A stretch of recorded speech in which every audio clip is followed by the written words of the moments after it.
В этом году в Выгоническом районе 56 выпускников. 4 из них добились высоких результатов в учебе и получили аттестаты с отличием и медали за особые успехи в учении. В этот знаменательный день ребят лично поздравил с окончанием школы полномочный представитель президента страны в Центральном федеральном округе Мурат Зязиков. Есть такое понятие счастья.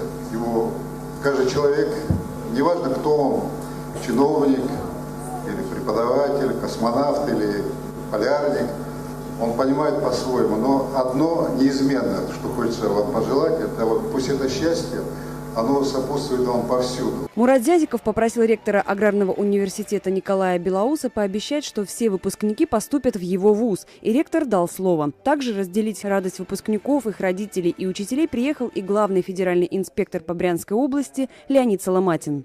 Сегодня в ваших семьях знаменательный день.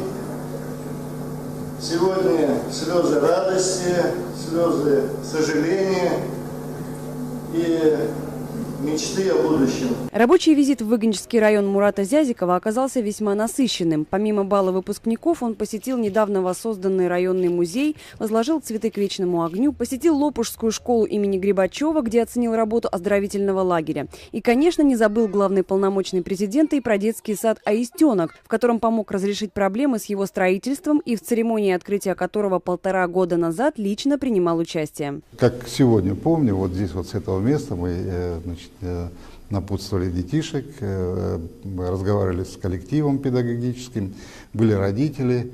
И мне очень было интересно посмотреть, практически вот в этом районе, вот в этом микрорайоне и вот в населенных пунктах вокруг очереди на детский сад нет. То есть практически 140 детей вот из округи, они сегодня вот в детском саду. Так что для Аистенка Мурат Зязиков уже не просто добрый знакомый. И на этот раз он приехал не с пустыми руками, а привез детям 2 сумки с игрушками. Елена Хараборкина, Вести, Брянск.